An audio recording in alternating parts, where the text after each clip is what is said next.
तर रेंट आपण दाखवणार एक्सपेंडिचर सांगितलं. आणि त्यानंतर दिला आहे बाय बॅलन्स कॅरीड डाऊन. तर रिसीट अँड पेमेंट अकाउंटमध्ये जो क्लोजिंग बॅलन्स असतो तो कशाचा असतो? कॅशचा. तर तिथे आपल्याला पर्टिक्युलरली दिलेला आहे की कॅशचा क्लोजिंग बॅलन्स किती आहे आणि बँकचा किती आहे.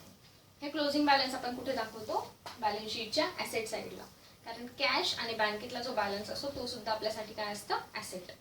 त्यानंतर काही ॲडजस्टमेंट आहेत. आता आपण वन बाय वन ॲडजस्टमेंट बघू. की डेप्रिसिएशन ऑन बुक्स. बुक्सवर डेप्रिसिएशन चार्ज करायचं आहे 10%. त्यामुळे आपण ते चार्ज करणार. त्यानंतर डेप्रिसिएशन ऑन फर्निचर. आपल्याला माहिती आहे आपण ॲसेटवर ज्यावेळेस डेप्रिसिएशन चार्ज करतो तर डेप्रिसिएशनची अमाऊंट आपण ॲसेट्समधून लेस करतो आणि दुसरा इफेक्ट त्याचा डेप्रिसिएशनचा कुठे दाखवतो? एक्सपेंडिचरला. पुढे 50% entrance fee and whole amount of life membership fee should be capitalised. आपल्याला माहिती आहे लाईफ मेंबरशिप फीज जी आहे ती आपला वन टाइम इन्कम आहे. तसं पण ती आपण कुठे दाखवणार? बॅलन्स शीटच्या लायबिलिटी साईडला कॅपिटलाइज रेट करून. आणि एंट्रान्स फी सुद्धा आपण काय करणार? कॅपिटलाइज करणार 50% आणि ती कुठे दाखवणार? 50% लायबिलिटीला, 50% इन्कमला. पुढे आहे library had 2000 members paying subscription ₹100 each. आता लायब्ररीमध्ये 2000 मेंबर्स आहे आणि त्यांचं सबस्क्रिप्शन किती आहे? 100. तर आपल्याला यावरून कळेल की 2000 व्यक्तींचं 100 रुपयांनी सबस्क्रिप्शन एका वर्षाचं किती असेल? तर ते असेल 2 लाख रुपये. तर करंट इयरला आपल्याला जितकं सबस्क्रिप्शन मिळालं ते आपण करंट इयरचं ट्रीट करणार. त्यामधून आपण आपल्याला मिळायला किती पाहिजे होतं? 2 लाख. त्याच्यातून जितकं कमी मिळालं असेल ते आपण काय ट्रीट करणार? Outstanding subscription. अशी ॲडजस्टमेंट आपण ट्रीट करणार. आणि त्यानंतर आउटस्टँडिंग सबस्क्रिप्शनचे आपण नेहमी देतो तसे 2 इफेक्ट्स देणार. पुढे आहे the value of unused postage stamps was ₹200. म्हणजे 200चे जे पोस्टेज स्टॅम्प्स आहेत ते आपण यूज केलेले नाही. हे सुद्धा आपण ॲडजस्टमेंटच्या वेळेस बघणार त्याचं काय करायचं. त्यानंतर आता आपण वन बाय वन पोस्टिंग करू आणि प्रॉब्लेमला सुरुवात करू. तर आता आपण जे आपलं मागच्या वर्षीचं बॅलन्स शीट होतं त्याचे क्लोजिंग बॅलन्सेस सगळे ह्या वर्षीच्या ओपनिंग बॅलन्स शीटमध्ये ट्रान्सफर करूया वन बाय वन. सगळ्यात पहिले आहे लायबिलिटी साईडला कॅपिटल फंड. तर कॅपिटल फंडचा जो मागच्या वर्षीचा क्लोजिंग बॅलन्स होता तो करंट इयरचा काय बनेल? ओपनिंग बनेल. त्यामुळे आपण पहिला आयटम लिहिणार कॅपिटल फंड. मागच्या वर्षीचा क्लोजिंग बॅलन्स किती आहे? 7,50,000. इनर कॉलमला लिहायचा कारण कॅपिटलाइज ज्या ॲडजस्टमेंट्स असतील त्या आपण याच्यावर करणार आणि नंतर त्याची करंट इयरची जी क्लोजिंग व्हॅल्यू असणार ती आउटर कॉलमला येणार. त्यानंतर होतं सबस्क्रिप्शन रिसिव्ड इन ॲडव्हान्स. तर हे जे लास्ट इयरचं सबस्क्रिप्शन रिसिव्ड इन ॲडव्हान्स होतं ते आपण करंट इयरचं जो सबस्क्रिप्शनचा इन्कम लिहिणार आपण बाय सबस्क्रिप्शन आपण लिहून ठेवू. त्याच्या अमाऊंट नंतर लिहू आणि त्यामध्ये आपण हे जे ऍड करणार सबस्क्रिप्शन रिसीव्ड इन ॲडव्हान्स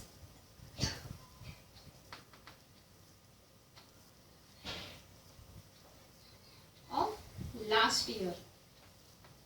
कारण लास्ट इयरचं जे रिसिव्ड इन ॲडव्हान्स असणार ते कशाचं असणार? करंट इयरचं. त्यामुळे हे जे 3000 आहे ते आपण यामध्ये ऍड करणार.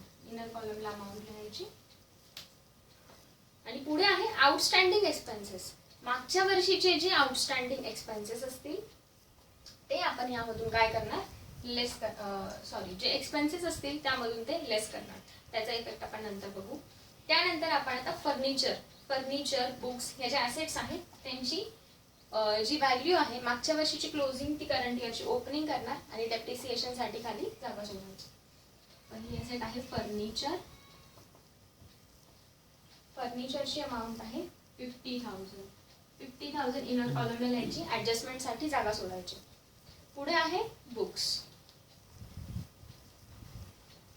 बुक्सची व्हॅल्यू होती मागच्या वर्षीची क्लोजिंग 6,50,500. ती या वर्षीची ओपनिंग बनेल. इनर कॉलमला लिहायची. त्यावर आपण ॲडजस्टमेंट करू नंतर. पुढे आहे स्टॉक ऑफ पोस्टेज स्टॅम्प्स. हा स्टॉक जो आहे ओपनिंग स्टॉक ज्यावेळेस आपण पोस्टेज स्टॅम्पची ॲडजस्टमेंट करू त्यावेळेस आपण तो रेकॉर्ड करू. पुढे आहे इन्व्हेस्टमेंट इन सिक्युरिटीज मध्ये आपण जर इन्व्हेस्टमेंट केली तर तिचा पण ओपनिंग बॅलन्स आपण ॲसेटला लिहिणार. इन्व्हेस्टमेंट इन सिक्युरिटीज, त्याची अमाऊंट आहे 7,000. आउटर कॉलमला लिहायची, इनर कॉलमला लिहायची आहे, त्याच्यावरचं काही ऍडजस्टमेंट असेल.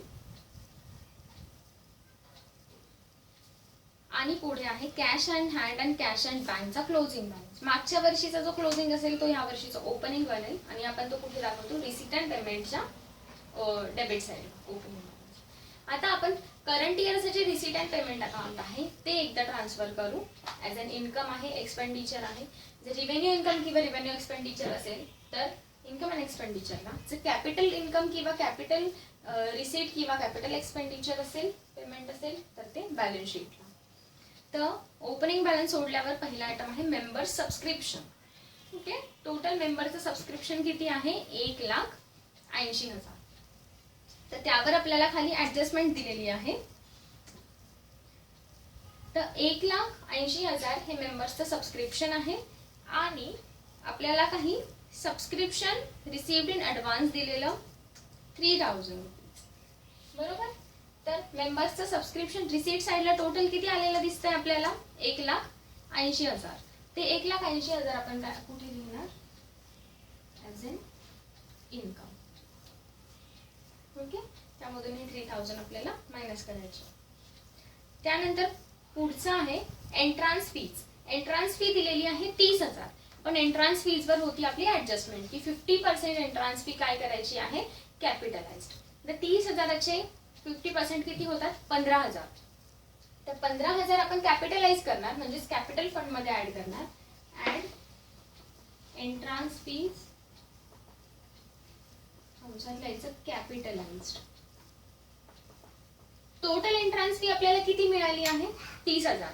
त्यापैकी 50% म्हणजेच 15,000 आपण काय केली, कॅपिटलाइज्ड, म्हणजे कॅपिटल फंड मध्ये ऍड करून टाकले. उरलेले जे 15,000 आहेत ते काय दाखवायचे आपण, ते आपल्याला मिळाली तर आहे तर ते आपण इन्कम म्हणून ट्रीट करणार. सबस्क्रिप्शनच्या खाली जागा सोडायची आणि 15,000 एंट्रान्स फी ह्या खाली जागा सोडून आपण रिव्हेन्यू इन्कम दाखवणार. बाय एंट्रान्स फी, आउटरला अमाऊंट लिहायची 15,000.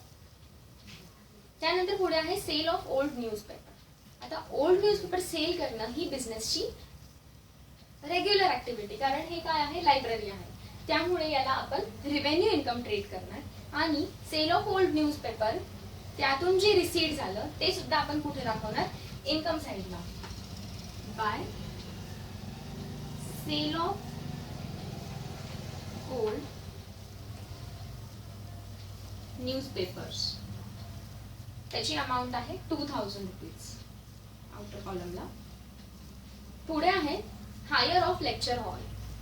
लेक्चर हॉलचं जे रेंट आलं असेल ते सुद्धा काय आहे, रेव्हेन्यू इन्कम आहे, त्यामुळे ते पण आपण इन्कम साइडला दाखवणार. By hire of lecture hall, त्याची अमाऊंट आहे 10,000 आउटर कॉलमला. पुढे आहे इंटरेस्ट ऑन सिक्युरिटीज. ज्यावेळेस आपण सिक्युरिटीज परचेस करतो तो जो एक्सपेन्स असतो तो कॅपिटल एक्सपेन्स असतो, कारण आपण सिक्युरिटीज वन टाइम मध्ये लार्ज अमाऊंट इन्व्हेस्ट करत असतो, त्यामुळे ती आपली ऍसेट बनते. Okay, investment in securities. पण त्याच्यावर जो इंटरेस्ट मिळतो आपल्याला तो आपल्याला एव्हरी इयर किंवा 6 मंथ्सनी किंवा क्वार्टरली मिळतो.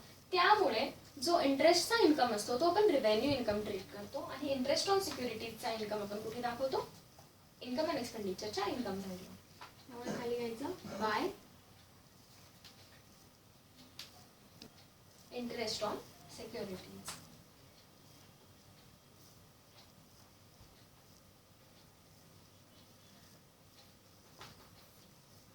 इंटरेस्ट ऑन सिक्युरिटीजची अमाऊंट आहे 5,000 आउटर कॉलमला लिहायचे.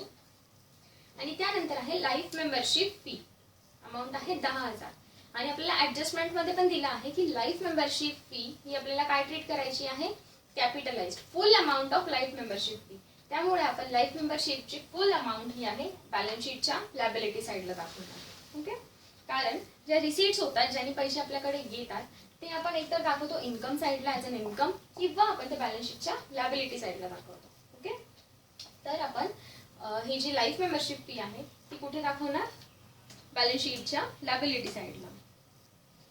Life membership fees 10,000 capital fund मध्ये ऍड करायचं. ऍड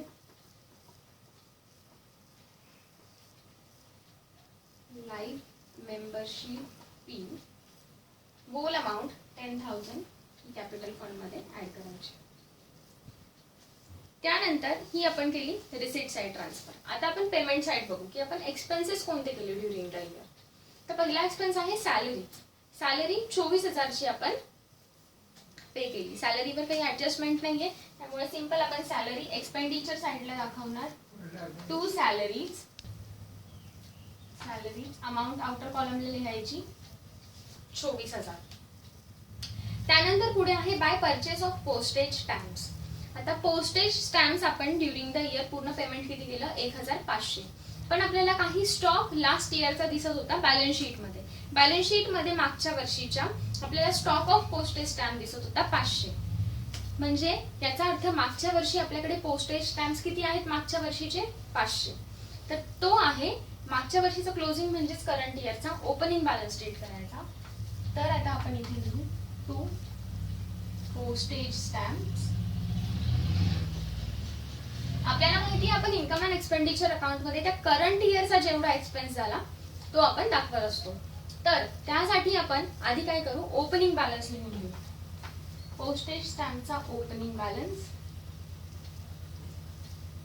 ओपनिंग बॅलन्स कुठून मिळाला? आपल्या लास्ट इयरच्या बॅलन्स शीट मधून. लास्ट इयरच्या बॅलन्स शीट मध्ये स्टॉक होता 500 रुपये. तो करंट इयरचा ओपनिंग स्टॉक बनेल. त्यानंतर आपण ऍक्च्युअल करंट इयर मध्ये पेमेंट करून किती पोस्टेज स्टॅम्प परचेस केले? 1500. ते आपण याच्यात ऍड करू. ऍड परचेसेस करंट इयरला 15. मागच्या वर्षीचा आणि करंट इयरचा मिळून आपल्याकडे आता किती पोस्टेज स्टॅम्प्स आहे? 2,000 रुपीज. ओके, 2,000चा आपल्याकडे करंटली पोस्टेज स्टॅम्प अवेलेबल आहे. त्यानंतर आता पोस्टेज स्टॅम्पवर काही ऍडजस्टमेंट आहे का आपण बघू. पोस्टेज स्टॅम्प वरती ऍडजस्टमेंट होती आपल्या की the value of unused postage stamps was 200. आणि हे ऍडजस्टमेंट कधी आहे? At the year end. म्हणजे 200 रुपयाचा जो पोस्टेज स्टॅम्प आहे आपला तो अनयुज्ड आहे, म्हणजेच तो बिझनेस मध्ये तसाच आहे ऍट द इयर एंड. तर हा 200 रुपयाचा जो पोस्टेज स्टॅम्प आहे तो आपण क्लोजिंग स्टॉक म्हणून ट्रीट करणार. आणि तो क्लोजिंग स्टॉक 200चा आपण यातून काय करायचा? लेस करायचा. लेस क्लोजिंग बॅलन्स. अनयुज्ड म्हणजेच काय? Retain in a business. Business मध्ये तसाच पडून आहे. ऍट द इयर एंड तो पडलेला आहे म्हणजे तो काय आहे? Closing stock. तो आपण 200 रुपये ट्रीट करणार. आणि आपल्याला माहिती ऍडजस्टमेंटचे आपण दोन इफेक्ट दाखवतो. एक दाखवला इथून लेस केला आणि दुसरा इफेक्ट त्याचा दाखवायचा ती ऍसेट बनेल आपल्या बिझनेस साठी. तो क्लोजिंगला तसाच आहे म्हटल्यावर म्हणून आपण इथे दाखवणार stock of postage stamps. Current इयरला तो उरलेला आहे 200 रुपये. तो 200 रुपये आपण दाखवला इथे outer कॉलमला. Okay, stock of a postage stamps. याचा नेट इफेक्ट यायचा 1500 आणि 500 झाले 2,000. 2,000 मधनं 200 गेले. करंट इयरचा आपल्याला जो पोस्टेज स्टॅम्पचा एक्सपेन्स दिसेल करंट इयरचा तो असेल 1,800 रुपये. त्यानंतर पुढे आहे बाय बुक्स. आता आपण बुक्स परचेस केले. आपण बुक्सचा ओपनिंग बॅलन्स लिहिलेला मागच्या बॅलन्स शीट प्रमाणे तो होता 6,50,500. मागच्या वर्षीप्रमाणे दिसत होते. पण करंट इयरला सुद्धा आपण अजून काही बुक्स परचेस केले. तर आपण ते जे 1,00,000चे बुक्स आहेत ते पण ह्या ऍसेट मध्ये काय करणार? ऍड करणार. Add purchased. करंट इयरला किती परचेस केलेत आपण? 1,00,000 रुपयाचे. म्हणजे आता टोटल आपल्याकडे 7,50,500चे बुक्स झाले. यावर आपल्याला काय चार्ज करावं लागणार? डेप्रिसिएशन. तर आपण आधी डेप्रिसिएशनची बुक्सची ऍडजस्टमेंट डायरेक्ट बघून घेऊ. नाही तर आपण ऍडजस्टमेंटचे इफेक्ट्स नंतर देऊ. पुढे आहे आउटस्टँडिंग एक्सपेन्सेस पेड. आता आपण 2,000चे आउटस्टँडिंग एक्सपेन्सेस काय केले? पे केले. तर हे मागच्या वर्षीचे होते का? Yes, it's related to last year. Last इयरच्या बॅलन्स शीट मध्ये आपल्याला 2,000 रुपयांचा आउटस्टँडिंग एक्सपेन्सेस आहेत लायबिलिटीला आणि ते आपण करंट इयर मध्ये पे केले. ते लास्ट इयरचे होते त्यामुळे ह्या इयर मध्ये त्याचा इफेक्ट येणार नाही. त्यानंतर पुढचा ॲडजस्टमेंट पुढचा आयटम आहे investments in fixed deposit. Investment in fixed deposit जेव्हा आपण करतो तर FD ही आपली काय बनते, ॲसेट बनते, कारण ती लॉंग टर्मसाठी तिचा बिझनेसला बेनिफिट होतो. म्हणून आपण FD कुठे लिहितो, बॅलन्स शीटच्या ॲसेट साईडला. इथे आपण दाखवणार फिक्स्ड डिपॉझिट, अमाऊंट आहे त्याची 50,000, अमाऊंट घ्यायची आउटर कॉलमला. पुढचा आयटम आहे फर्निचर. 30,000चं फर्निचर आपण ॲडिशनल परचेस केलं आणि परचेसची डेट आहे 1 जुलै 2019. तर हे जे 30,000चं फर्निचर आपण 1 जुलैला परचेस केलं त्याच्यावर आपण डेप्रिसिएशन चार्ज किती महिन्यांचं करणार, जुलैपासून पुढे 31 मार्चपर्यंत, पूर्ण वर्षाचं डेप्रिसिएशन करणार नाही. तसेच बुक्स पण जे ॲडिशनल परचेस केले ते आपण कधी केले, 1 ऑक्टोबरला. तर ऑक्टोबरच्या पुढे 31 मार्चपर्यंत आपण त्याच्यावर डेप्रिसिएशन चार्ज करणार या 1 लाखावर. आधी आपण जे फर्निचर ॲडिशनल परचेस केलं आपण लिहून घेऊ इथे 30,000. त्यानंतर आपण वर्किंग नोटमध्ये हे डेप्रिसिएशनच्या ॲडजस्टमेंट डिटेल्समध्ये बघू. पुढे आहे printing and stationery. Printing and stationery हा रेव्हेन्यू एक्सपेन्स असतो, तो आपण एक्सपेंडिचर साईडला दाखवणार. To printing and stationery.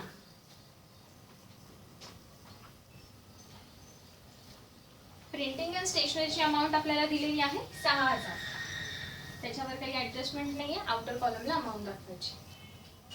पुढे आहे बाय रेंट. आता इथे लेक्चर हॉलचं जेव्हा आपण हायर परचेस केलं ते पण रेंट होतं, पण ते सेपरेट आपण दाखवलं ॲज अ इन्कम म्हणून. इथे पेमेंट केलेलं आहे आपण रेंटचं, म्हणजे इथे आपण खर्च केला आहे आणि ते रेंट आपण कुठे दाखवणार, एक्सपेंडिचर साईडला. रेंटवर कुठलीही ॲडजस्टमेंट नाही आहे. आपण हे रेंट जे आहे 18,000 डायरेक्टली एक्सपेंडिचर साईडला दाखवणार. टू रेंट, आउटर कॉलमला त्याची अमाऊंट 18,000. आणि पुढे दिला आहे क्लोजिंग बॅलन्स. रिसीट अँड पेमेंटचा क्लोजिंग बॅलन्स कसला असतो, कॅश आणि बँकचा. तर आपल्याला कॅश आणि बँकचा क्लोजिंग बॅलन्स दिला आहे. ह्या वर्षीचा क्लोजिंग बॅलन्सेस आपण कुठे दाखवतो, बॅलन्स शीटच्या ॲसेट साईडला.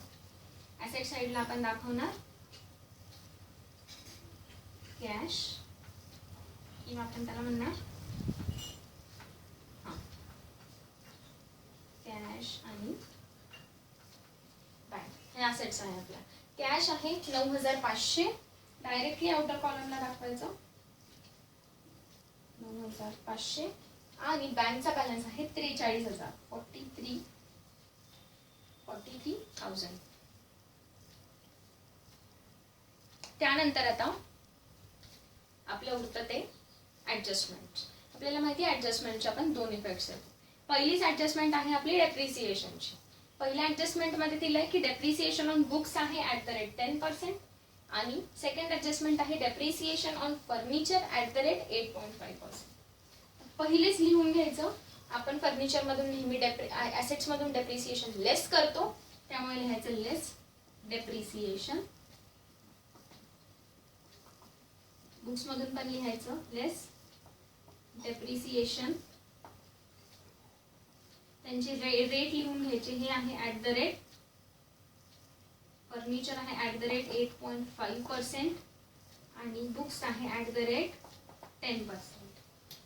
पण आता इथे लक्षात घ्यायचं आहे की आपल्याला ह्या टोटल अमाऊंटवर डेप्रिसिएशन चार्ज नाही करायचं, कारण हा फर्निचरचा ओपनिंग बॅलन्स आहे, तो 1 तारखेपासूनच आपल्या बिझनेसमध्ये आला आहे. त्यामुळे ह्याच्यावर ह्या ज्या अमाऊंट्स आहेत ओपनिंग बॅलन्सच्या, त्याच्यावर आपलं पूर्ण इयरचं डेप्रिसिएशन चार्ज होणार 1 एप्रिल ते 31 मार्च पर्यंतचं. मात्र हे 30,000 आणि हे 1 लाखाचे जे ॲसेट्स आहेत ते आपण नंतर परचेस केल्या आणि त्यांची डेट्स आपल्याला गिवन आहेत प्रॉब्लेममध्ये. तर ते ज्या डेट पासून आपण परचेस केलं त्या डेट पासून ते 31 मार्च 2020 पर्यंत आपण त्याच्यावर काय करणार, डेप्रिसिएशन चार्ज करणार. तर आपण इथे एक आता वर्किंग नोट बनवू छोटीशी, तुम्ही पण बनवायची आहे, ज्यामध्ये आपण काय करणार, डेप्रिसिएशन चार्ज करणार. मला म्हणायचं वर्किंग नोट, हेडिंग द्यायचं डेप्रिसिएशन, पहिले घ्यायचं फर्निचर. फर्निचरचे ओपनिंग बॅलन्स होता 50,000, तर 50,000वर डायरेक्टली आपण 8.5% डेप्रिसिएशन चार्ज करणार पूर्ण वर्षासाठी. ओके, तर त्याची अमाऊंट येईल 0 कट 500 गुणिले 8.5 किती होतात,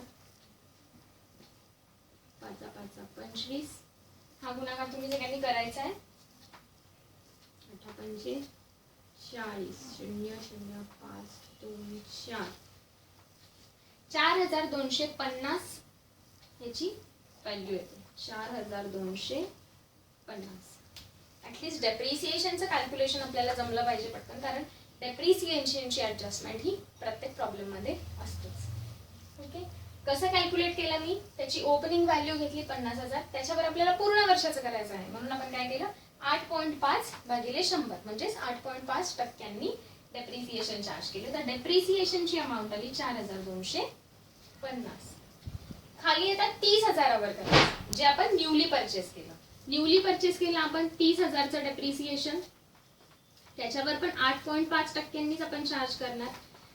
पण आता ही आपण नवीन परचेस केला आणि त्याची आपल्याला डेट दिलेली आहे की आपण फर्निचर परचेस केलं आहे 1 जुलै 2019ला. त्यामुळे या अमाऊंटवर पूर्ण वर्षाचं डेप्रिसिएशन चार्ज होणार नाही. 1 जुलैला आपण परचेस केलं त्यामुळे जुलै महिन्याचं, August, September, October, November, December, जानेवारी, फेब्रुवारी आणि मार्चचा पूर्ण महिना, 31 मार्चला आपण अकाउंट बनवतो म्हणून मार्चचा पूर्ण महिना, असं 9 महिन्यांचं डेप्रिसिएशन आपण या 30,000वर चार्ज करणार. कारण ही ॲसेट आलीच कधी बिझनेसमध्ये 1 जुलैला, म्हणून जुलै, August, September, October, November, December, जानेवारी, फेब्रुवारी, मार्च अशा 9 महिन्यांचं डेप्रिसिएशन आपण याच्यावर चार्ज करणार. 9/12. आणि हे सोल्युशन मिळाल्यावर आपल्याला कळेल की ऍक्च्युली ह्या परचेसवर आपण किती डेप्रिसिएशन चार्ज करणार. इथे 0 0 कट झाले, 3 1 3 3 चौक 12, तर 900 into 8.5 0 0 9 5 45 0 8 0 0 9 8 72 यांची टोटल घेतली जाते येईल 7,650 डिवाइडेड बाय 4 और 4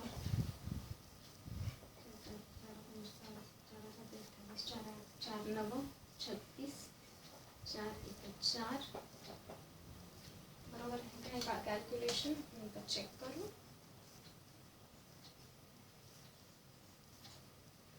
हां बरोबर 1900 आणि इथे 1 2 4 2 8 1912 पॉइंट आपण कन्सिडर करणार नाही.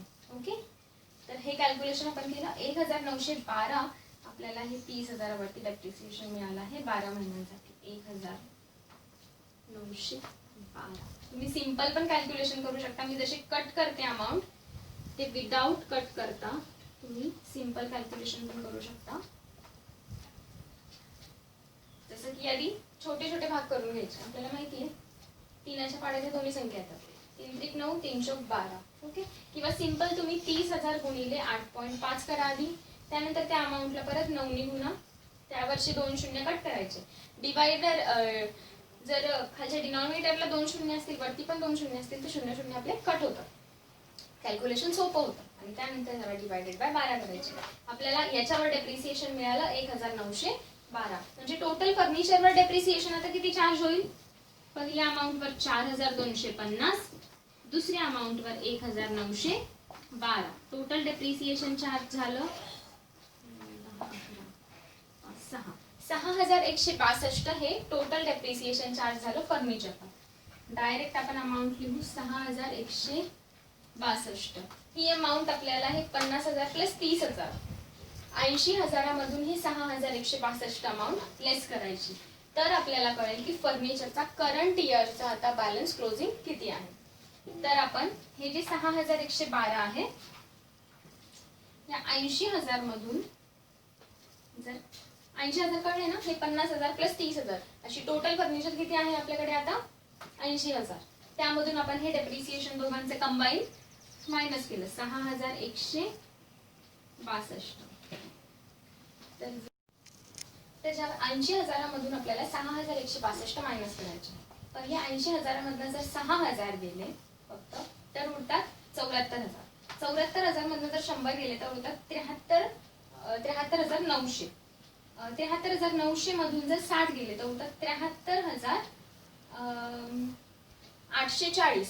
आणि 73,840 मधून जर 2 गेले तर उरतात 73,838 रुपये. म्हणजेच आपली ही जी अमाऊंट येईल आउटरला ती येईल 73,838. 73,838 ही झाली फर्निचरचं डेप्रिसिएशन. आता असंच आपण वर्किंग कशाचं करणार, बुक्सचं डेप्रिसिएशन. आता बुक्सवर आपण डेप्रिसिएशन चार्ज करणार आहे @10%. तर आता आपण बघू की बुक्सचं कॅल्क्युलेशन आपण कसं करणार. आपल्याला माहिती ओपनिंग स्टॉक जो होता मागच्या वर्षीचे बुक्सची जी अमाऊंट होती ती होती 6,50,500 आणि आपल्याला यावर किती 10% डेप्रिसिएशन चार्ज करायचं. ही ओपनिंग व्हॅल्यू आहे. 1 एप्रिल पासून आपल्या बुक्स मध्ये आहे त्यामुळे पूर्ण वर्षाचं डेप्रिसिएशन आपण चार्ज करणार. तर आपण पुढे आता लिहूया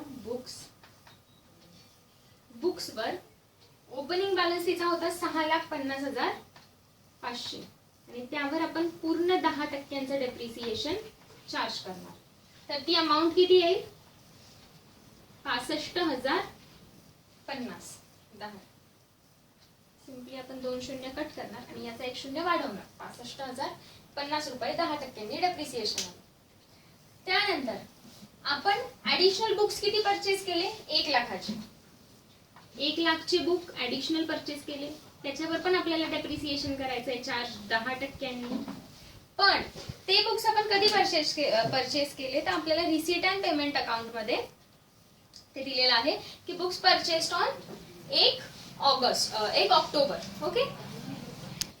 त्यामुळे 1 ऑक्टोबर पासून पुढे आपण काय करणार बुक्स ह्या 1 लाखाच्या बुक्सवर डेप्रिसिएशन चार्ज करणार. कारण हे आपण परचेसच केले 1 ऑक्टोबरला त्यामुळे आपण तिथून पुढचं डेप्रिसिएशन चार्ज करणार 31 मार्च पर्यंत. तर ऑक्टोबर, नोव्हेंबर, डिसेंबर, जानेवारी, फेब्रुवारी आणि मार्चचा पूर्ण महिना असे 6 महिन्यांचा आपण याच्यावर डेप्रिसिएशन चार्ज करणार. जेव्हा आपण ते परचेस करतो ऍसेट जेव्हा ती आपल्या बिझनेस मध्ये येते त्या डेट पासून ते आपल्या इयर एंड पर्यंत आपण डेप्रिसिएशन कॅल्क्युलेट करतो. त्याच्यावर आपण 6 मंथ्सचं डेप्रिसिएशन चार्ज करणार. तर आता आपल्याला माहिती आहे 1 लाखाच्या 10% येणार 10,000 आणि 10,000चे 6 महिना पूर्ण वर्षासाठी 10,000 तर 6 महिन्यांसाठी किती 5,000. हे कॅल्क्युलेशन केलं की अमाऊंट आपल्याला किती मिळेल 5,000. त्यामुळे हे 65,050 आणि प्लस हे 5,000 अशी यांची टोटल जी येईल ती किती येईल 70,050 रुपये डेप्रिसिएशन आपण बुक्सवर चार्ज करणार. 70,050. ओके.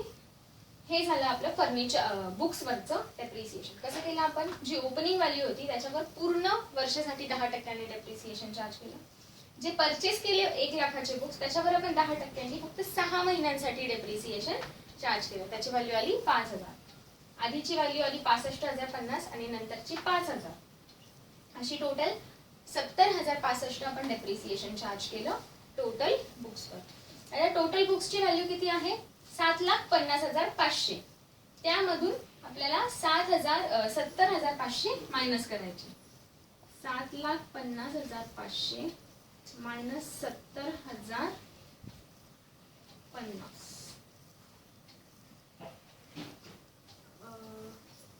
म्हणजे वजाबाकी किती येईल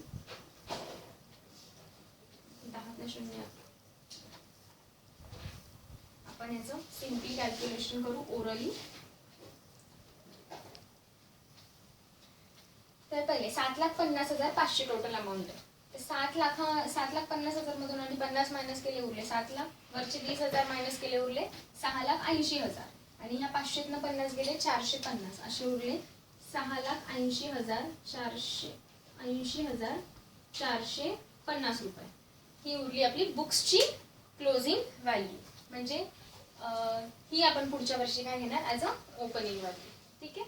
ही झाली बुक्सवरच्या डेप्रिसिएशनची ऍडजस्टमेंट. त्याच्यानंतर पुढची ऍडजस्टमेंट आहे 50% एंट्रान्स फीज आणि gold life membership fee should be capitalised. आपण ही ऍडजस्टमेंट केली. 30,000 रुपये एंट्रान्स फी रिसीट होती, त्यापैकी 50% म्हणजे 15,000 आपण कॅपिटल फंड मध्ये ऍड केली, कॅपिटलाइज केली, आणि उरलेली 15,000 जी होती ती आपण रिव्हेन्यू इन्कम दाखवलं इन्कम अँड एक्सपेंडिचर साईडला. पूर्ण लाईफ मेंबरशिप फी आपण कॅपिटलाइज केली आणि 10,000ची अमाऊंट कॅपिटल फंड मध्ये ऍड केली. पुढे आहे library had 2,000 members paying subscription ₹100 each. 100 ईचचा अर्थ काय होतं, प्रत्येक जण किती चार्ज किती हे सबस्क्रिप्शन पे करतो, 100 रुपये. आणि मेंबर्स किती आहे टोटल 2,000. टोटल 2,000 मेंबर्स आहेत, प्रत्येक जण 100 रुपये पे करतं. म्हणजे टोटल सबस्क्रिप्शन किती कलेक्ट होतं, 2 लाख रुपये. किती, 2 लाख रुपये. ओके, 2,000 मेंबर्स, प्रत्येकाचे 100 रुपये, म्हणजे 2 लाख रुपये सबस्क्रिप्शन दरवर्षीचं येतं. त्यापैकी आपण सबस्क्रिप्शन आपल्याला ऍक्च्युअल किती आलं आहे, 1,80,000. म्हणजे बाकी किती राहिलं, 20,000 यायचं बाकी आहे. पण मागच्या वर्षीच आपल्याला करंट इयरचं सबस्क्रिप्शन किती येऊन गेलंय, 3,000. हे पण आपल्याला येऊन गेलं आहे. तर उरले किती, 17,000. परत एकदा लक्षात घ्या, आपल्याला ऍडजस्टमेंट काय दिली आहे की library had 2,000 members paying subscription of ₹100 each. प्रत्येक जण 100 रुपये पे करतात. असं 2,000 मेंबर्सचं प्रत्येक वर्षी किती सबस्क्रिप्शन येतं, 2 लाख. त्यापैकी ऍक्च्युअल आपल्याला रिसीट साईडला किती दिसत होतं, कॅश मध्ये आलेलं 1,80,000. तर ते आपण मायनस केलं तर आपल्याला कळलं की 20,000 बाकी आहे. त्यापैकी आपल्याला दिलेलं की मागच्या वर्षीच आपल्याला ऍडव्हान्स मध्ये या वर्षीचं सबस्क्रिप्शन मिळालं 30,000. ते आपण इथे ऍड केलं सबस्क्रिप्शन. ओके, तर ते जर आपण इथून लेस केलं, इथून आपण ते लेस का केलं, कारण आपल्याला माहिती होतं 20,000 बाकी, त्यापैकी 3,000 पण आलेलं आहे. म्हणजे ऍक्च्युअल बाकी किती आहे, 17,000. 17,000चं सबस्क्रिप्शन आपल्याला आलेलं दिसत नाहीये, त्यामुळे ते आपण दाखवणार ऍज अन आउटस्टँडिंग सबस्क्रिप्शन. कळलं हे 17,000 कुठून आले, तर हे दाखवणार आपण आउटस्टँडिंग सबस्क्रिप्शन. ओके, आता आपल्याला माहिती आहे आउटस्टँडिंग सबस्क्रिप्शन जे असेल ते आपण काय करणार, 17,000 यामध्ये ऍड करणार ऍज अन आउटस्टँडिंग, म्हणजे याचं बाकी आहे. ऍड, बघा कशी हिडन ऍडजस्टमेंट होती. आपल्याला फक्त दिलं की लायब्ररीमध्ये 2,000 मेंबर आहेत, प्रत्येक जण 100 रुपये सबस्क्रिप्शन पे करतो. त्यावरून आपल्याला काय काय करायचं होतं, टोटल सबस्क्रिप्शन किती येतं, त्यापैकी आतापर्यंत किती आलं आहे आणि आता किती यायचं बाकी आहे. म्हणजे ही ऍडजस्टमेंट होती आउटस्टँडिंग सबस्क्रिप्शनची. आपण दाखवणार आउटस्टँडिंग सबस्क्रिप्शन 17,000.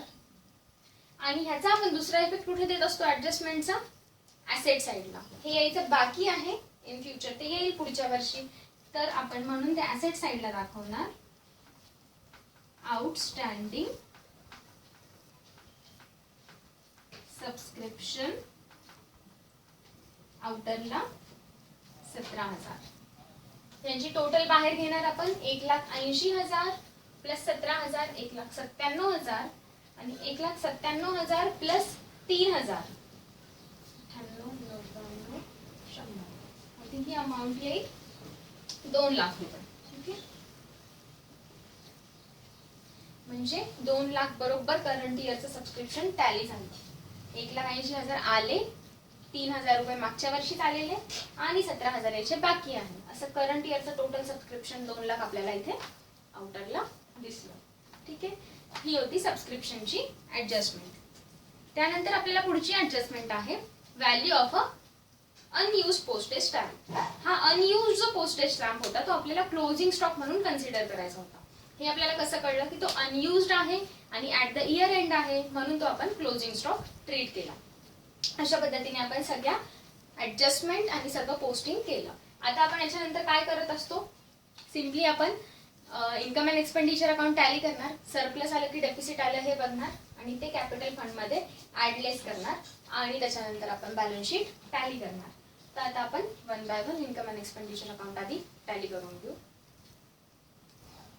त्याआधी आपण जे डेप्रिसिएशन चार्ज केलं त्याचा आपण सेकंड इफेक्ट कुठे देत असतो, एक्सपेंडिचर साईडला. तर तो आपण देऊन घेऊ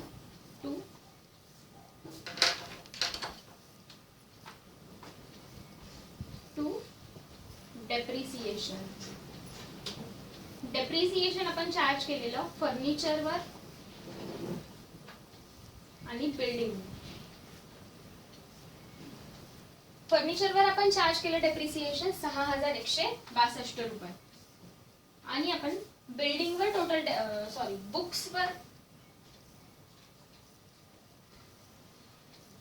बुक्सवर आपण डेप्रिसिएशन चार्ज केलेलं 7050 रुपये.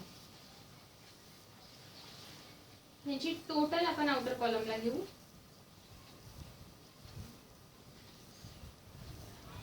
76212 रुपये. यानंतर आपण आता income and expenditure account tally करू. 2 लाख. जर आपण इन्कम साइडची टोटल केली तर इन्कम साइडची टोटल येईल आपली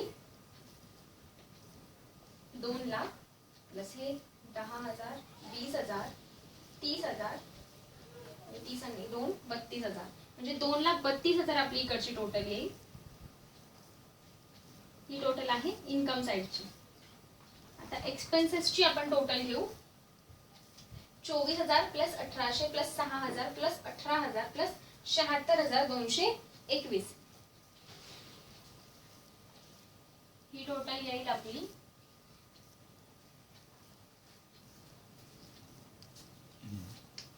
तर 24,000 प्लस 1,800 आपण याची टोटल घेऊ. जसं की इथे पहिले 12 8 आणि 2 10 0 चला 1 4 आणि 1 5 आणि 6 6 आणि 6 12 12 आणि 8 20 आणि 6 26 आणि 2 2 आणि 2 4 1 5 7 आणि 5 12. एक्सपेंडिचर साइडची आपली टोटल किती आली 12 1,26,012 1,26,012. तर साइड आपली इन्कम साइड जास्ती आहे. इन्कम साइड किती आहे 2,32,000. तर इन्कम साइड जास्ती असल्यामुळे आपण बॅलन्सिंग फिगर कोणती लिहिणार 2,32,000 दोन्ही साइडला. तर आपण आधी बॅलन्सिंग फिगर लिहून घेऊ. 2,32,000 2,32,000 हो ना सेम लाईन. ओके. जेव्हा आपला प्रॉब्लेम टॅली होईल आता आपला एक्सपेंडिचर साइड कमी आहे त्यामुळे जी डेफिशियन्सी येईल ते एक्सपेन्सेस साइडला येईल आणि त्याला आपण म्हणतो सरप्लस. त्यावेळेस इन्कम जास्ती असतं आणि एक्सपेन्स कमी असतो त्या सिच्युएशनला आपण म्हणतो सरप्लस. तर जो काही दोघांमधला डिफरन्स येईल तो आपण काय दाखवणार सरप्लस म्हणजे excess of income over expenditure. तर किती येईल या दोघांमधला डिफरन्स तर आपण वजाबाकी करू. 10तनं 2 गेले 8 9तनं 1 गेला 8 9तून 0 गेले 9 1 11 9 11तनं 6 गेले 5 9तून 2 गेले आणि 2तून 1 गेला 1. हा जो डिफरन्स आला 1,05,988 हे आपलं काय आलं सरप्लस. 1,05,988 हे आलं आपलं सरप्लस. आपल्याला माहिती आहे ज्यावेळेस आपल्याला प्रॉफिट होतो म्हणजेच ज्यावेळेस आपले इन्कम जास्ती असतं एक्सपेन्स पेक्षा त्यावेळेस आपण त्याला सरप्लस म्हणतो आणि ते सरप्लस आपण कॅपिटल फंड मध्ये ऍड करतो. तर आपण हे सरप्लस काय करणार कॅपिटल फंड मध्ये ऍड करणार. Add surplus 1,05,988. ओके. अशा पद्धतीने आपण सगळ्या ऍडजस्टमेंट ट्रान्सफर केल्या. इंटरेस्ट ऑन इन्व्हेस्टमेंट इन सिक्युरिटीजची अमाऊंट जी आपण इनर कॉलमला लिहिलेली त्याच्यावर काही ऍडजस्टमेंट नव्हती म्हणून आपण ती आउटर कॉलमला लिहू. आणि यानंतर आपण काय करू कॅपिटल फंड आपलं करंट इयरचं किती आहे सगळ्या ऍडजस्टमेंट करून ते आपण बघू. 7,50,000 प्लस 15,000 प्लस 10,000 आणि प्लस 10,005 सॉरी 1,59,000 1,05,988 ह्या सगळ्यांची टोटल किती येते 8,80,988. ओके. दुसऱ्या लायबिलिटी साइडला आपला कुठलाच आयटम नव्हता त्यामुळे आपलं बॅलन्स शीट ह्याच अमाऊंटने टॅली होईल. 8,80,988 8,80,988. जर आपण ऍसेट साइडची टोटल केली तर ती टोटल करेक्ट ह्या अमाऊंट इतकी आपली आली पाहिजे म्हणजे आपला प्रॉब्लेम हा करेक्ट होईल. अशा पद्धतीने आपण बॅलन्स शीट टॅली करू. सेकंडली ऍसेट साइडची टोटल ही एकदा करून बघायची आणि राईट डाऊन दी प्रॉब्लेम.